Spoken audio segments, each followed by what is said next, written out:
What's up YouTube? My name is Fernando Gimeno and I'm going to be doing a regional report on the Montreal Regional that happened March 14th. I top 16 the event going X2 with one of my favorite decks, Masked Hero. Ding ding ding ding ding ding ding ding ding bam dum bam bam bam bam bam bam bam bam bam bam bam bam bam bam.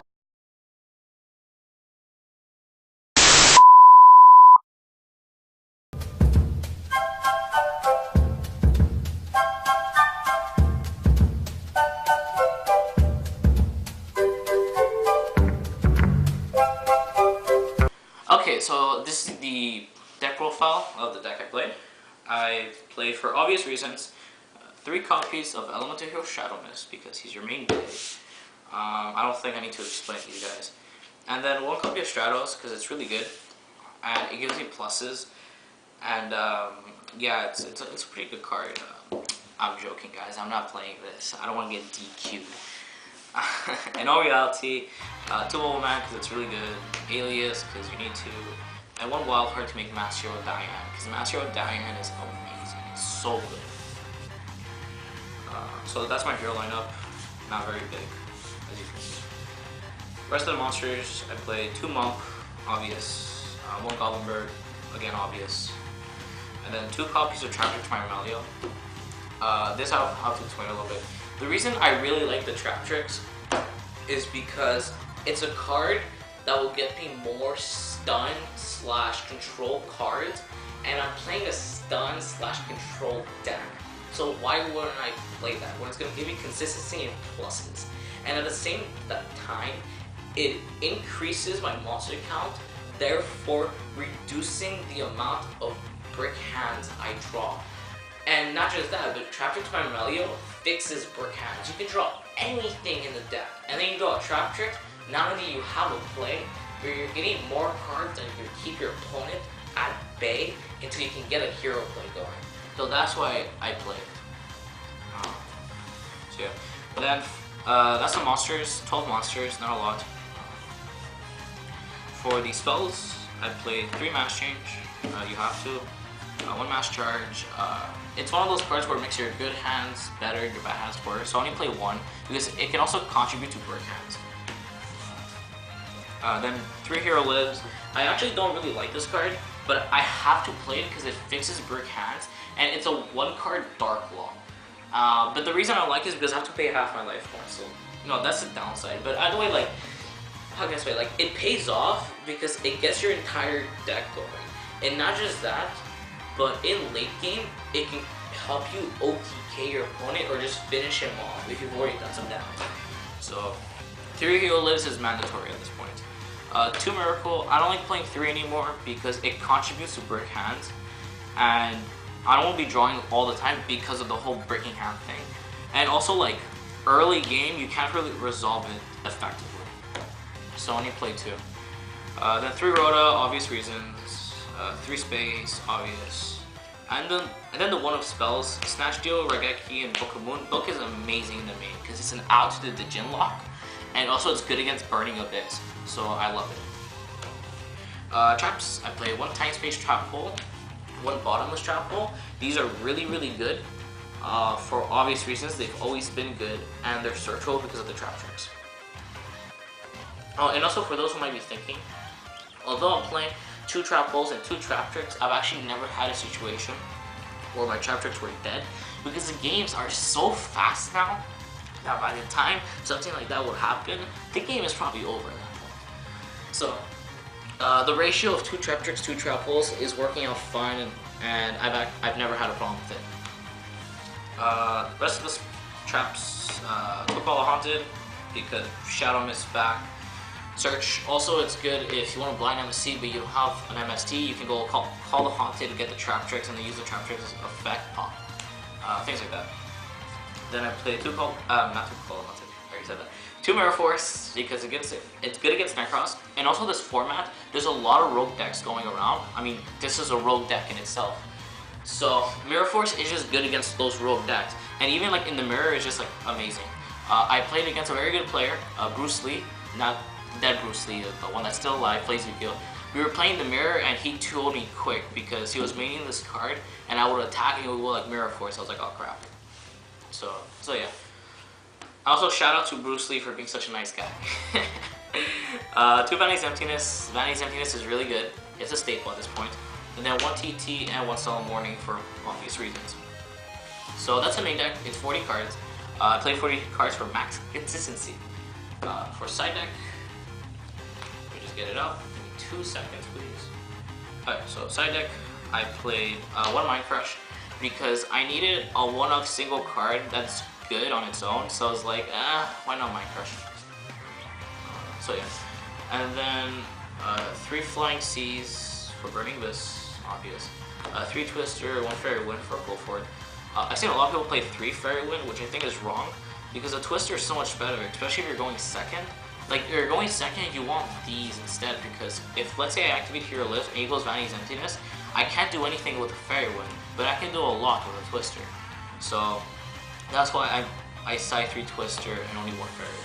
The 1 Fairy Wind is just there because, like, the Coldford matchup is fairly difficult, so I need an extra oomph. Then, 3 Pulling the Rug. Pulling the Rug is amazing in this format, honestly. Like, it's good against Atellas, it's good against Volcanic, and it's good against Yusenju. Because they summon the common Yusenju, you Pulling the Rug that, you stop them. They summon Royal Firestorm Guards or Volcanic Scatter Shot and Volcanics, you Pulling the Rug deck. And the reason this is so good against Volcanic is because once they use a Scatter Shot play, the only way to use it again is to Royal Firestorm or guard it. But if you Pulling the Rug, the Royal Firestorm Guard, then you essentially stop their deck from making their best play again. So, and that's a really big blow to Volcanics. And against Atellas, it's pretty obvious. Summon Altair, you're Pulling the Rug down, oh crap, I can't play this turn. So yeah. And then 2 Dark Hole for Necros, and then like Rogue matchups. It's an altitude to Genlock, and also it's good to just like clear the board and go for a game. And then 2 Deep Dark Trap Holes for like the Infernoids, the Shadals. I side 1 against Necros because it's pretty good, but only 1 because they are going to summon like their Unicorns and their Colossalus for the Genlock. And this doesn't really do anything against Unicorn, the Genlock. But it's good because it's a searchable side deck card. And what more can you ask for in Yu-Gi-Oh than a searchable side deck card? Like, it's amazing. So that's why I play 2 of these. Extra deck. So, for the extra deck, I played 2 Dark Laws. No, not a third one because I'm barely ever gonna make it. Like, I've actually calculated, and the 3rd Dark Law, I'll make it anywhere from 5 to 10% of my games. And why would I use a full 1 spot out of my 15 card extra deck? For a card, I'm only gonna make anywhere from 5 to 10% of my games. Where, let's be realistic, if I've already made 2 Dark Law in the process, I'm probably already in a winning position. So there's no point for the 3rd. And like, my extra deck is incredibly tight. So I need a space. Rest of the Master Heroes, 1 Acid, it's really good. 1 Diane, it's very good. And 1 Koga. Koga is a pretty nasty beat stick. And there's a really janky play with this in Rank 0, which I'll show later. So I'll put Koga to the side. Rest of the Omni Heroes, 1 Elemental Hero Gaia, 1 Elemental Hero The Shining, and 1 Elemental Hero Absolute Zero. These, I think, are pretty staple, and I don't think I need to comment on them. Then Xyz, 1 Ragnar Zero, because it's the nuts against Wolfort. Then 1 Heartland Draco to go for game, 1 Gaga Cowboy to go for game. Excalibur, this was my out to Apokulov Towers, but I'm going to cut it because Wolfort players don't play that anymore. And I've talked to a lot of Wolfort players, they said that by the time they would even draw Apokulov Towers, they're already in a winning position, so there's no point in drawing it. Because, well, there's no point in playing it because they can just go for an OTK if they have the resource to actually normal some of the towers. So I'm going to cut this for like a 101 or like the Anki in a couple days when I can get it. Then 1 Blade Armor Ninja because it's amazing, 1 Exciton because it's amazing, and 1 Castell because it's amazing. Okay, so that was the extra deck. Before we cut the video, I'm going to show the really janky play with Koga and Rank 0. I actually did this in tournament and it won me the duel. So what you do is, first you gotta summon both of them to the field. Once you do that, use Koga's effect, banish a hero from your grave, target any monster they control, 1 attack position preferably. Reduce that monster from reduce that monster's attack to whatever, and now that their attack is different from the original, use Rank and Zero's effect to destroy that monster and then draw a card. And the real janky thing about this combo is that both of your effects can be activated. Guys, show him your junk! What? Warrior! Show him your junk, warrior! I've got a better idea. Come on out! Stardust Dragon! Okay, now whip out your junk and wave it at him! What? Alright, so now that the deck profile has been showcased, I would like to go over my matchups in the tournament. For those who might have forgotten, I did go X2 in a 155 man event. Actually, no, it was a 153 man event. There was 2 girls, you know, 2, not 1, but 2 girls. It's pretty sweet. No, I'm joking. Okay, so round 1, I played Yu Senju's. I 2-1'd him. Round 2, I played Yang Jing. I 2-1'd him because game 2 he made the Beals. That was 35 because of Swanee, and that was unaffected by traps because of Big Seals. I was like, okay, I'm gonna try to work this thing out, but it just didn't. And I lost. Round 3, I played Quillfort. Very good player. His name was Generic. He actually got 9th in the overall event, so he was very close to getting his mat. But he just couldn't because of tiebreakers. And what happened? Game 1, I won because of Dark Claw, and because I just had the outs. Game 2, I had the outs, but he had the better outs because he had skill drain, he had the vanity. It was just a game. And then game 3, he opened up Jesus. He opened up. No, actually, no. I should probably explain why I opened up first. I opened up a Trap Tricks, a Torrential Tribute, a Solemn Warning, Call the Haunted, and a Mass Change. So I'm like, okay. Summon Trap Tricks, get a Bottomless, set 4 back row, pass. He proceeds to go 2-0 Search Sacrifice, 2-0 Search Sacrifice, set both Sacrifice, Storm, kill everything, destroy all of my back row, double Sacrifice, Search, Monolith, and Tool. Tool again, his third tool by the way, Search, Disc, Monolith, Pendulum summon back both of his tools in attack position, equips one of them with a sacrifice he had in hand, so I'm like, oh god, where's this getting to?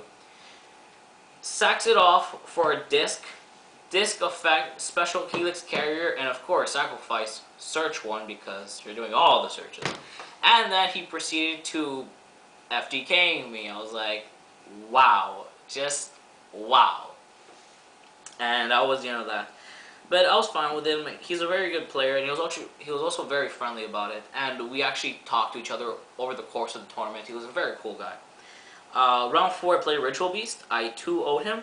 Round 5, I played Shadows. I 2-0'd him. Round 6, I experienced my second loss of the day against Volcanic. His name was Zachary Goyette. He's easily the luckiest player I have ever played in this game. He just kept on luck sacking everything. Like he drew all the outs, and he just kept on drawing and drawing and drawing and drawing because of like the Reckless Reeds and the Magic Planters and the Shells and the this and the that. And I was like, wow, it was too much for me. And he 2-0'd me. It was the only time I got 2-0'd in the tournament, and it was like, wow. It's like, wow. It was pretty damn brutal, I have to admit. And also, game 2, I made the Monk play, and he had the Veiler. I was like, oh crap.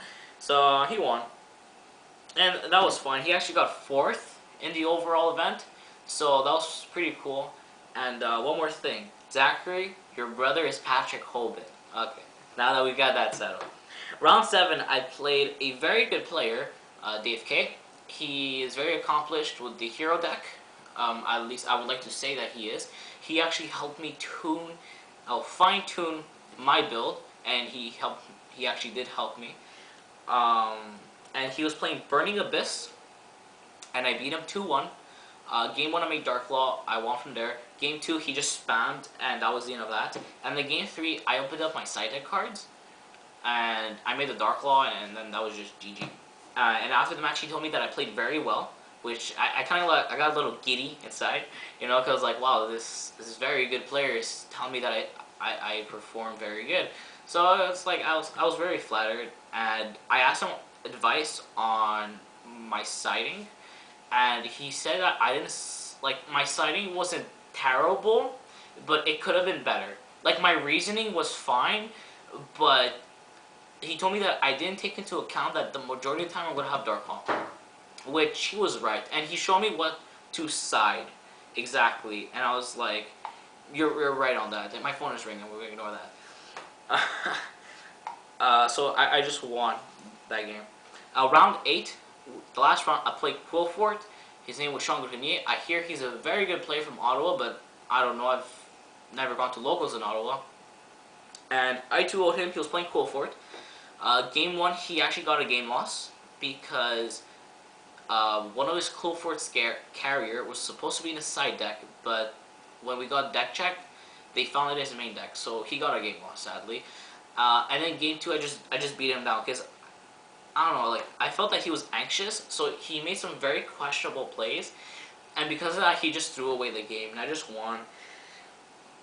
And after the duel, he kind of had like a little panic attack, and in like a crying tone, he asked me if I wanted to play for fun, and I felt so bad that I was like, sure, I'll play for fun, no problem. And when we were playing, I was like, the least I can do is let him win. Like, we're playing for fun at this point. So I just let him win, and he felt a little bit better, but you can tell he still felt like shit. But I mean, I did, you know, I did the best I could to cheer him up. So overall, 14th place out of 155 players. I'm very happy, and especially when I talked with a deck like Heroes. This is Fernando Gimeno, signing out.